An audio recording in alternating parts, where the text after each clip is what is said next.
majeshi, nafungua neema mahali hapa, nafungua baraka mahali hapa, nafungua kwa sababu wewe ndio ulinituma. Haleluya, watu wa Mungu. Kwa jina langu naitwa Teresia Mwokozi.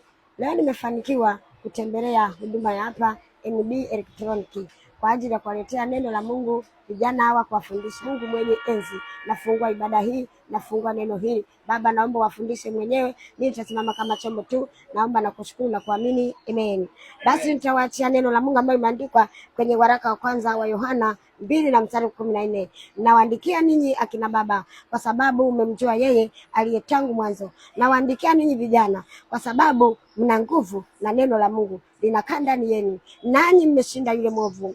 Msipende dunia wala mambo yaliyomo katika dunia. Mtu akipenda dunia, kumpenda Baba hakumo ndani yake. Maana kila kilichomo dunia, yaani tamaa ya mwili na tamaa ya macho na kiburi cha uzima, havitokani na Baba, bali vinatokana na dunia. Na dunia itapita pamoja na tamaa zake, bali yeye afanyaye mapenzi ya Mungu atadumu milele. Vijana, mdumu milele, ili muepukane na tamaa za dunia hii, tamaa za macho. Kwa hiyo macho yako kijana yanaweza akakufanya utamani. Kwa hiyo macho yako ndio yanakutamanisha mambo ya ulimwengu huu. Unaweza kutamani vyakula ambavyo kila ushibi, kwa sababu vijana, ukitamani chakula ambacho kila ushibi, kwa mfano ukitamani ile binti ni mzuri, kwa hiyo unatamani tamaa ya uzinzi. Kwa hiyo ile chakula ukila huwezi kushiba. Kwa hiyo macho yanakutamanisha kijana vitu vingi, yanakutamanisha. Wakati mwingine unaweza kutamani, nikinywa pombe naweza nikaishi maisha mazuri, au nikivuta bangi naweza kuishi maisha mazuri. Kwa hiyo ni tamaa za mwili ambazo zinapatana na macho. Kwa hiyo nawashauri kuanzia leo, mkiachana na mambo hayo, utaweza kufugu maisha yako.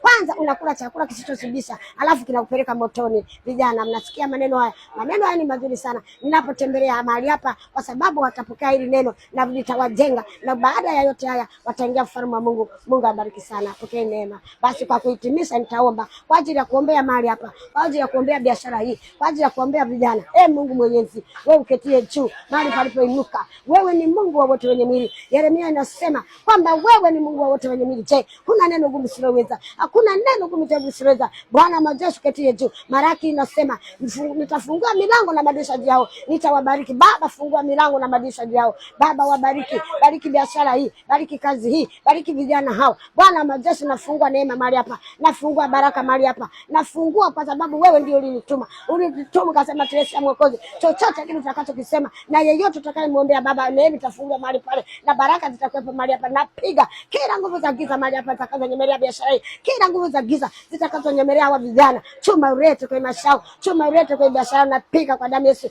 ile msalabani. Hakuna chochote ambacho kitazuru biashara zao, hakuna chochote kitakachowatenga na Mungu, hakuna chochote kitakachowazuri.